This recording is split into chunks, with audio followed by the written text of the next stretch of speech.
Students, how are you? Welcome again in my YouTube channel biology classes. My self doctor Rakesh Sharma. तो students, आज आपके लिए जो मैं वीडियो लेके आया हूँ वो है जो हमने कल वीडियो कराई थी उससे आगे का पार्ट है। तो आज की वीडियो में स्टूडेंट्स हम आपको कराएंगे जो फीमेल्स का जो रिप्रोडक्टिव सिस्टम है, जैसे हम बात कर रहे थे क्योंकि ह्यूमन में फीमेल रिप्रोडक्टिव सिस्टम। तो स्टूडेंट्स, हमने पीछे आपको जैसे उसके प्राइमरी सेक्स ऑर्गन्स, ओवरीज के बारे में बताए हैं, और जो डक्ट्स होती हैं स्पेशली जैसे oviduct, uterus, vagina, external genitalia, ये हमने आपको लास्ट वीडियो में कराए थे। आज हम उससे आगे का और पार्ट लेते हैं स्टूडेंट्स। तो इस वीडियो में हम कराएंगे आपको जो एसेसरी ग्लैंड्स हैं। तो मेन दो इम्पोर्टेंट, जैसे हमने बताया भी था आपको पीछे कि दो मेन इम्पोर्टेंट एसेसरी ग्लैंड्स हैं ह्यूमन फीमेल रिप्रोडक्टिव सिस्टम के अंतर्गत। एक तो होती हैं जैसे इसमें अब स्टूडेंट्स कौन सी हैं वो, एक तो आती है इसमें जैसे वेस्टिबुलर ग्लैंड्स।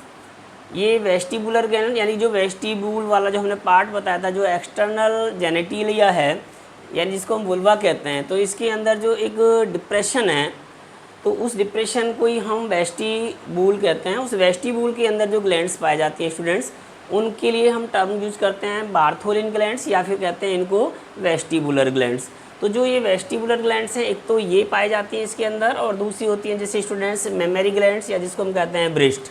तो आज हम इन दो मेन इंपॉर्टेंट ग्लैंड्स के बारे में डिस्कस करेंगे। तो चलिए पहले स्टूडेंट्स हम देखते हैं जो फीमेल्स में पाए जाने वाली वेस्टिबुलर ग्लैंड्स हैं। तो ये वेस्टिबुलर ग्लैंड्स देखिए दो टाइप की है स्टूडेंट्स।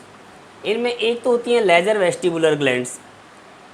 जो लेजर वेस्टिबुलर ग्लैंड्स होती हैं, ये जैसे नाम से पता चल रहा है कि दे आर वेरी माइन्यूट, यानी कि ग्लैंड्स होती हैं जैसे छोटी छोटी ग्लैंड्स होती हैं, बहुत ज़्यादा नंबर में भी बहुत ज़्यादा होती हैं, और which are located around the जो मेन इनका अपर्चर। जैसे हमने बताया था ना कि वेस्टिब्यूल के अंदर दो मेन ओपनिंग्स होती हैं स्टूडेंट्स। मान लो सपोज जो फीमेल का वेस्टिबुलर पार्ट है, इसमें दो ओपनिंग्स हमने आपको बताई थी, एक ऊपर वाली यूरिथ्रल और जो नीचे वाली जो ओपनिंग होती है इसको कहते हैं वजाइनल। तो जो यूरिथ्रल ओपनिंग है स्टूडेंट्स, इस यूरिथ्रल ओपनिंग के चारों तरफ बहुत ही माइन्यूट जिसे कहते हैं छोटी छोटी ये नंबर ऑफ ग्लैंड्स होती हैं, और इन ग्लैंड्स को हम कहते हैं लेजर वेस्टिबुलर ग्लैंड्स। और जो दूसरी ग्लैंड्स होती हैं स्टूडेंट्स, वो पेयर्ड में पाई जाती हैं, वो जैसे नाम से ही पता चला उनको कहते हैं ग्रेटर वेस्टिबुलर ग्लैंड्स।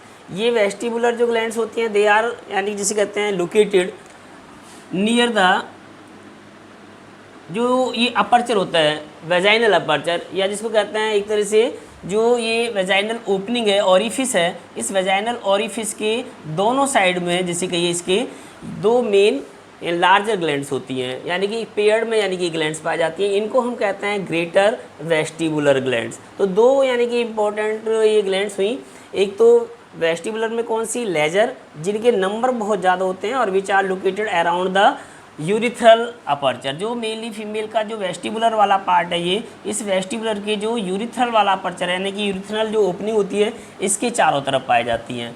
और दूसरी ग्लैंड कौन सी होती है जिनको हम ग्रेटर वेस्टिबुलर ग्लैंड्स कहते हैं, तो दीज ग्लैंड्स आर लोकेटेड जैसे नियर द जो ये वाला अपर्चर होता है वेजाइनल अपर्चर, जो इसके पास में होती है, बिल्कुल इस अपर्चर के दोनों साइड में होती हैं। तो हम इनको कहते हैं ग्रेटर और वेस्टिबुलर ग्लैंड्स। तो ये ग्लैंड्स करती क्या हैं स्टूडेंट्स, तो इन ग्लैंड्स का जैसे काम होता है सिक्रीशन करना। तो एक ये क्लियर जैसे कहिए एक वेटरी और म्यूकस लाइक यानी कि सिक्रीशन करती हैं, और विच यानी कि लुब्रिकेट द वेजाइनल यानी कि जो वेस्टिबुलर रीजन है, या ये कहिए जैसे at the time of copulation या at the time of intercourse, this gland secrete a mucus like substance which help in the lubrication. तो ये लुब्रिकेट करने का यानी कि काम करती हैं। तो एक तो ये ग्लैंड्स होगी स्टूडेंट। दूसरा जो मेन इंपॉर्टेंट ग्लैंड्स पाई जाती हैं ह्यूमन फीमेल रिप्रोडक्टिव सिस्टम में, उनको कहते हैं हम ब्रेस्ट। जैसे आप जानते भी हो स्टूडेंट्स कि जो ब्रेस्ट है ह्यूमन फीमेल्स में, इन ग्लैंड्स का जो फंक्शन होता है, क्योंकि जैसे आपने पूरा जो मैमलिया क्लास है, तो मैमलिया क्लास की सबसे इम्पोर्टेंट करैक्टरिस्टिक्स होती है क्या कि जो मैमल्स होते हैं, ये जो मैमल्स में भी जो फीमेल्स हैं, क्योंकि वैसे हालांकि दोनों ही यानी कि सेक्सेस में ये ग्लैंड्स पाई जाती हैं, मेल के अंदर भी ग्लैंड्स होती हैं मेमरी ग्लैंड्स, और फीमेल्स में भी होती हैं। बट जो मेल होते हैं स्टूडेंट्स, तो मेल्स में ये ग्लैंड्स क्या हैं, ये स्कैंटी होती है, ये जैसे एक तरह से नॉन फंक्शनल होती है, यानी कि कोई काम नहीं करते, और ये रूडिमेंट्री ग्लैंड्स के रूप में पाई जाती हैं। बट इन केस ऑफ जैसे फीमेल्स में क्या होता है, जितने भी मेमल्स हैं या जितने भी जैसे फीमेल मेमल्स होती हैं स्पेशली, वो अपने बच्चों को क्योंकि एक तरह से मिल्क यानी कि प्रोवाइड करती है, या उनको नर्सिंग करने के लिए या उनका पोषण यानी कि जैसे कहते हैं प्रोवाइड करने के लिए मिल्क सिक्रीट करती हैं। तो उनमें ये मेमरी ग्लैंड्स पाई जाती हैं, यानी कि जो मिल्क सिक्रीट करती हैं आफ्टर पार्चुरेशन या आफ्टर जैसे कहिए बर्थ लेंगे। जब वो अपने बच्चों को जन्म दे देती हैं तो बच्चों का जब जन्म हो जाता है तो उसको यानी कि एक तरह से दूध पिलाने का काम करती हैं। तो वो जो दूध यानी कि जैसे कहिए मिल्क जो सिक्रीट होता है वो इनकी ब्रेस्ट यानी या मेमरी ग्लैंड से सिक्रीट होता है। तो ये सभी फीमेल्स में होते हैं, जितने भी यानी कि मैमल्स में फीमेल्स होती हैं। तो अब हम भी क्योंकि मैमलिया क्लास में आते हैं ह्यूमन, और ह्यूमंस में जो फीमेल्स होती हैं स्टूडेंट, तो आपने देखा होगा जैसे कि जैसे जैसे कोई फीमेल चाइल्ड बड़े होते रहते हैं, यानी कि जैसे जैसे कोई फीमेल गर्ल्स एक तरह से प्यूबर्टी एज को अटेन करती चली जाती है, यानी कि उसकी उम्र जो है लगभग 12-13 साल के आसपास पहुंचती है, और या थोड़ा सा यानी जैसे 9-10 साल से ही उनमें जो साइज होते हैं, जो ब्रेस्ट के साइज होते हैं वो बढ़ना स्टार्ट हो जाते हैं। तो as you know that students कि दीज यानी कि ब्रेस्ट क्या हैं, they are mainly two rounded prominence body होती हैं और which are located over the pectoral muscles in front of the thoracic wall. जैसे जो हमारी ये थोरेसिक कैविटी है, ये थोरेसिक पार्ट है यानी चेस्ट वाला जो भाग होता है, तो इसमें जो ये गर्डल है यानी कि जैसे आप जानते हैं ये पेक्टोरल गर्डल होती है, और पेक्टोरल गर्डल्स की यानी कि यहाँ पर इनको जो सपोर्ट करती हैं पेक्टोरल मसल्स करती हैं। तो फीमेल्स में और या मेल्स में दोनों की जो पोजीशन है वो सेम होती है।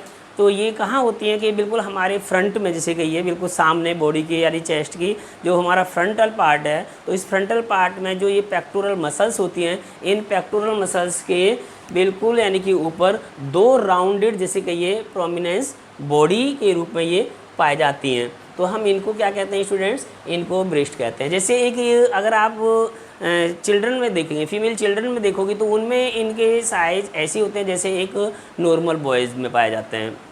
लेकिन जैसे जैसे वो फीमेल यानी कि बड़ी होने स्टार्ट हो जाती है, उनकी एज बढ़ने लग जाती है, और वो धीरे धीरे जैसे जैसे उनकी एज बढ़ती रहेगी तो अब उनमें, क्योंकि जैसे आप जानते हो स्टूडेंट्स के पूरा जो ह्यूमन का मेल या फीमेल रिप्रोडक्टिव सिस्टम है ये अंडर कंट्रोल होता है हॉर्मोन्स के। तो फीमेल जब जैसे जैसे अपनी प्यूबर्टी को अटेन करती है या प्यूबर्टी एज के आसपास पहुंचती है, जैसे आप जानते हो कि फ़ीमेल का प्यूबर्टी जो पीरियड है वो कितना होता है स्टूडेंट्स, वो होता है 12 से 13 साल। तो 12 या 13 साल की एज में जो फीमेल्स हैं तो उन फीमेल्स में क्या होता है स्टूडेंट्स कि जो हमारी ग्लैंड होती है एक हाइपोथैलेमस, जैसे ब्रेन का पार्ट है हाइपोथैलेमस, तो हाइपोथैलेमस से कुछ न्यूरो हार्मोन्स निकलते हैं। हमने पीछे ही बताया था मेल का जो रिप्रोडक्टिव सिस्टम था तो उसमें भी बताया था कि जो हमारी हाइपोथैलेमस है, जो ब्रेन का पार्ट होता है यानी कि एक तरह से फोर ब्रेन का पार्ट है, तो उस फोर ब्रेन के पार्ट हाइपोथैलेमस से कुछ केमिकल्स यानी कि ये न्यूरो हार्मोन सिक्रीट होते हैं। उन्हीं में से एक बहुत ही इंपॉर्टेंट न्यूरो हार्मोन्स है और जिसको हम कहते हैं कौन सा, गोनेडोट्रोफिक, GnRH। ये है GnRH, गोनेडोट्रोफिक रिलीजिंग हार्मोन्स। तो ये जो गोनेडोट्रोफिक रिलीजिंग हार्मोन्स है स्टूडेंट, जब ये हाइपोथैलेमस से रिलीज होना स्टार्ट होता है तो ये फिर कहाँ पहुँचता है, पिट्यूटरी ग्लैंड को, क्योंकि वो भी बिल्कुल इसी के नियर पाई जाती है, उसी के पास में होती है हमारे ब्रेन में, हैं हमारे हेड रीजन में। जैसे हमने पीछे ही बताया था जो हमारा एक स्कल की बोन होती है सेला टर्सी का, उसकी जो एक डिप्रेशन है, उसकी एक अंदर जो ग्रूव है, उस ग्रूव के अंदर ये एक ग्लैंड होती है और जिसको हम कहते हैं पिट्यूटरी ग्लैंड। तो पिट्यूटरी ग्लैंड जो है जितने भी हार्मोन्स हाइपोथैलेमस से रिलीज होते हैं उन सभी को रिसीव कर लेती है। अब फिर अपने द्वारा उन्हीं हार्मोन्स को फिर दोबारा से सिक्रीट करती है, किस रूप में, स्टिमुलेटिंग हार्मोन्स के रूप में स्टूडेंट। तो वो जो स्टिमुलेटिंग हार्मोन है यही गोनेडोट्रोफिक रिलीजिंग हार्मोन्स जो है जब पिट्यूटरी ग्लैंड यानी जो इसका एंटीरियर पार्ट है, पिट्यूटरी ग्लैंड का भी जो कौन सा, जो पिट्यूटरी ग्लैंड का एंटीरियर पार्ट यानी एंटीरियर पिट्यूटरी, जो एंटीरियर पिट्यूटरी पार्ट है वो रिलीज करेगी GN, जिसे कहते हैं गोनेडोट्रोफिक स्टिमुलेटिंग हार्मोन। तो ये स्टिमुलेटिंग हार्मोन के रूप में अब जो ना इसको सिक्रीट करती है। तो इसमें 2 टाइप के हार्मोन होते हैं स्टूडेंट, जैसे ये जो मेनली पिट्यूटरी ग्लैंड से आते हैं, जो एंटीरियर पिट्यूटरी लोब से सिक्रीट होते हैं, उनमें एक हार्मोन कौन सा होता है, FSH, और एक होता है LH। ये आपको जैसे हमने पहले ही बताया था, FSH फॉलिकुल या फॉलिकल स्टिमुलेटिंग हार्मोन, इसको हम फॉलिकुलर स्टिमुलेटिंग हार्मोन्स भी कहते हैं, और दूसरा होता है ल्यूटिनाइजिंग हार्मोन्स, ये LH। तो ये हार्मोन्स जो हैं ये गोनेड्स के ऊपर काम करते हैं। मेल में भी सिक्रीट, हमने बताया था कि मेल में भी सिक्रीट होते हैं स्टूडेंट्स ये, और फीमेल में भी। तो अब ये जैसे FSH हार्मोन है जो फॉलिकुलर स्टिमुलेटिंग हार्मोन है, जब ये फीमेल की एंटीरियर पिट्यूटरी लोब से सिक्रीट होगा तो इसके सिक्रीशन के कारण फीमेल के अंदर क्या होता है कि जो उनके सेकेंडरी सेक्सुअल करैक्टर्स हैं, क्योंकि धीरे धीरे क्या होगा ये एफएसएच क्योंकि फॉलिकल के ऊपर काम करता है। ओवरी में जो फॉलिकल्स होते हैं, यानी जैसे हमने बताया था ना ओवरी के अंदर फॉलिकल्स भरे होते हैं, तो ये उनकी ग्रोथ को प्रमोट करने का काम करते हैं। तो जब उनकी ग्रोथ यानी कि स्टार्ट हो जाती है, ओवरी के अंदर फॉलिकुलर जो यानी कि सेल्स होती हैं वो जब यानी कि नंबर्स में बढ़ने लग जाती हैं तो उनसे एक हार्मोन्स और सिक्रीट होता है। फॉलिकल सेल्स फिर एक हार्मोन सिक्रीट करती हैं और जिसको हम क्या कहते हैं स्टूडेंट्स, उसको कहते हैं एस्ट्रोजन।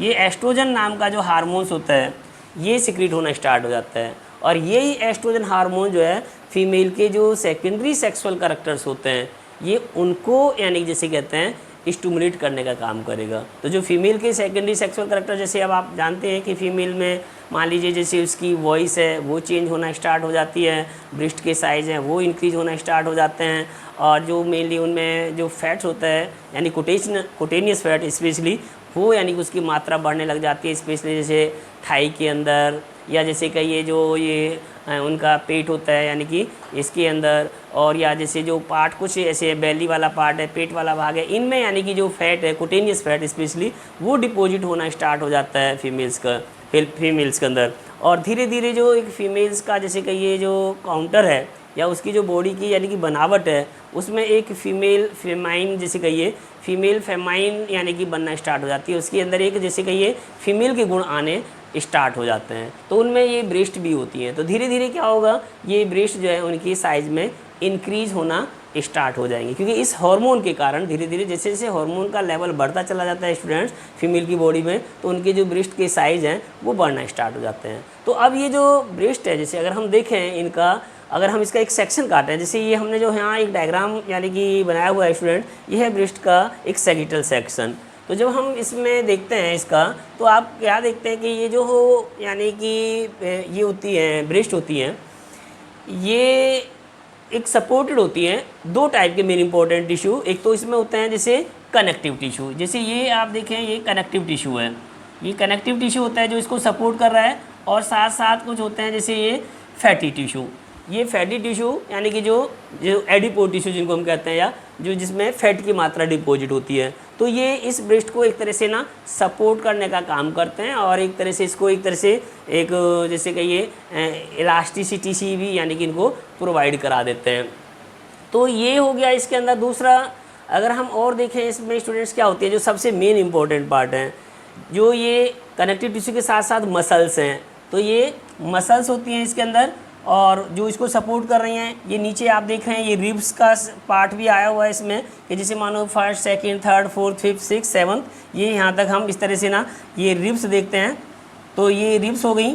और इसके साथ साथ इसके अंदर जो पाए जाने वाले मेन इंपॉर्टेंट यानी कि ग्लैंड्स हैं, इसमें क्या होती हैं अंदर को ग्लैंडुलर टिश्यू है, यानी कि जो ग्लैंड्स होती है जिनको हम मेमरी ग्लैंड्स या मिल्क ग्लैंड्स के नाम से जानते हैं स्टूडेंट्स, वो मिल्क ग्लैंड्स होती हैं। और ये जो मिल्क ग्लैंड होती हैं ये स्वेट ग्लैंड का ही मॉडिफिकेशन है, और स्पेशली जैसे स्वेट ग्लैंड में भी ये सेकुलर यानी जैसे कहिए कंपाउंड एक सेकुलर यानी कि ग्लैंड्स बनाती हैं। तो ये जो कंपाउंड सेकुलर ग्लैंड्स होती हैं यानी कि जैसे राउंडेड छोटे छोटे ये जैसे लाइक जो जैसे कहते हैं ना बंच ऑफ ग्रेप, जैसे अंगूर के छोटे छोटे गुच्छे होते हैं, अंगूर के छोटे छोटे गुच्छों के समान यानी कि इनकी स्ट्रक्चर्स होती है। और ये ग्लैंड्स यानी कि क्या काम करती हैं कि ये सिक्रीशन करना स्टार्ट करती हैं मिल्क का। कब? जब कोई फीमेल बर्थ लेइंग कर लेती है, यानी कि जैसे कहिए कि जब उसमें फीमेल के अंदर यानी कि जब बच्चे को जन्म दे देती हैं कोई फीमेल्स आफ्टर यानी कि जैसे प्रेगनेंसी, तो उसमें क्या होगा कि ये जो ग्लैंड्स होती हैं ये मिल्क को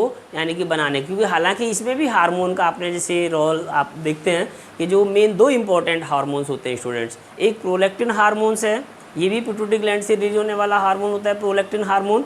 तो ये prolactin hormones milk ejecting hormone के नाम से जाना जाता है। और या एक जैसे ऑक्सीटोसिन हार्मोन्स, तो ऑक्सीटोसिन रिलीज करने का काम करता है, यानी कि इन्हीं ग्लैंड्स में से जो मिल्क है उसको रिलीज़ करने का काम करता है। इसलिए हम प्रोलैक्टिन और ऑक्सीटोसिन दोनों को मिल्क यानी जैसे कहते हैं इजेक्टिंग हार्मोन के नाम से भी जानते हैं, तो इसमें उसका भी रोल होता है। और ये जब यानी ग्लैंड्स मिल्क सिक्रीट करती हैं तो वो मिल्क यहाँ से कब यानी कि जैसे इनके से निकलने वाली डक्ट्स हैं, आप देख रहे हैं जैसे बहुत ही फाइन डक्ट होती हैं, इनको हम मिल्क डक्ट या लैक्टिफेरस डक्ट के नाम से जानते हैं।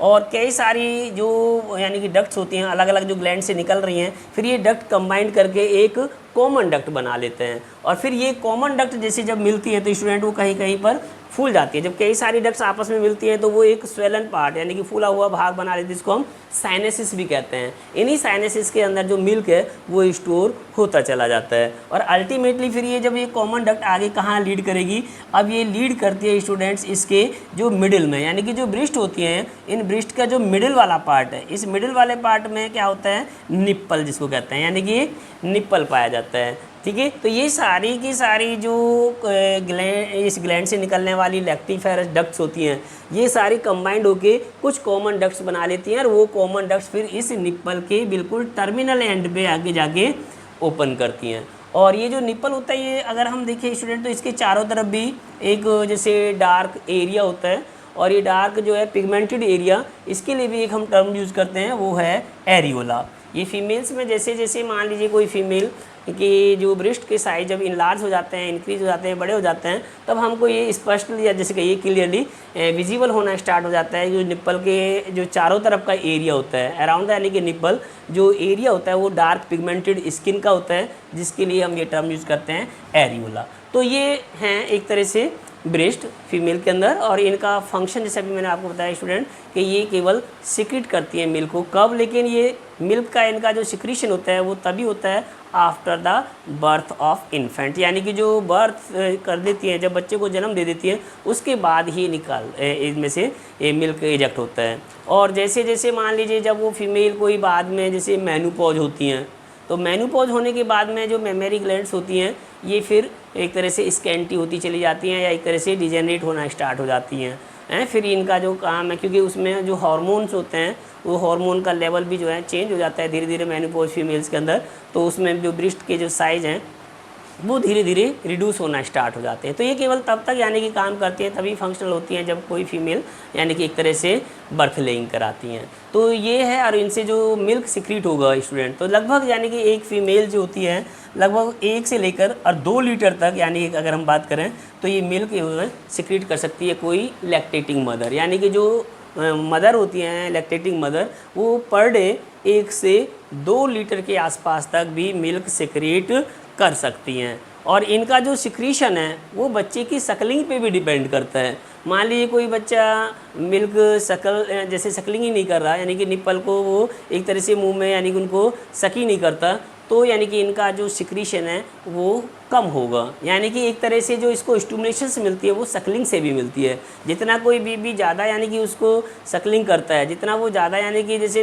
जो मेमरी ग्लैंड्स होती हैं उनको चूसता है, एक तरह से सक करता है, तो उतना ही मिल्क का जो इजेक्शन है, क्योंकि जो हार्मोन है स्पेशली जो ऑक्सीटोसिन हार्मोन है वो हार्मोन्स यानी कि इन ग्लैंड्स में से मिल्क को रिलीज़ करने का कार्य कर रहा है, फंक्शन कर रहा है। तो ये लगभग 1 से 2 लीटर तक का यानी कि एक तरह से मिल्क सिक्रीट कर सकती हैं कोई फीमेल। और मिल्क जैसे आप स्टूडेंट जानते भी हो कि जो मिल्क होता है ये किसी भी बच्चे के लिए जो यानी कि एक तरह से डाइट की हम बात करें तो अपने आप में कंप्लीट डाइट होती है। और इसीलिए किसी भी मदर को अपने बच्चों को कम से कम 3-4 महीने तक का या 6 महीने तक उनको एक ब्रेस्ट फीडिंग करानी चाहिए। जैसे आप जानते भी हो स्टूडेंट कि जो ब्रेस्ट फीडिंग यानी कि करने वाले चाइल्ड्स होते हैं उनका जो इम्यून सिस्टम होता है वो कंपैरेटिवली बोतल फीड वाले चिल्ड्रन से या बच्चों से ज़्यादा स्ट्रॉन्ग होता है। उसका कारण ये होता है कि जो मिल्क है मदर का वो एक अपने आप में जैसे कंप्लीट डाइट होती है और उसमें बहुत सारी सेल्स ऐसी होती हैं, बहुत सारी यानी कि जैसे कहिए प्रोटीन्स ऐसी होती हैं जो बच्चे की इम्यूनिटी को स्ट्रॉन्ग बनाती हैं। अगर आप जैसे देखिए जो फर्स्ट मिल्क होता है, अगर हम किसी भी मेमल्स में जो फर्स्ट मिल्क होता है, फर्स्ट मिल्क उसे कहते हैं जब कोई फीमेल बर्थ लेइंग करने के बाद में फर्स्ट टाइम यानी कि जो मिल्क इजेक्ट करती है, तो वो जो पहला यानी कि मिल्क होता है जिसको हम क्लस्ट्रम कहते हैं। अगर हम ह्यूमन फीमेल्स में भी उस क्लस्ट्रम की बात करें, अगर हम बच्चे को उसको पिलाते हैं जब, तो उस बच्चे को बहुत ज़्यादा यानी कि नंबर्स में ऐसी एंटीबॉडीज आती हैं जो बच्चे की इम्यूनिटी को स्ट्रॉन्ग करती हैं, तो जो बच्चे के यहाँ इम्यूनिटी को बूस्टअप करने का काम करते हैं। इसलिए इनका जो मेन इंपॉर्टेंट फंक्शन होता है स्टूडेंट वो होता है आफ्टर बर्थ। तो ये 2 मेन इंपॉर्टेंट जैसे भी होगी, आप इसको सब्सक्राइब कीजिए, लाइक कीजिए, अपने दोस्तों को शेयर कीजिए। Thank you very much.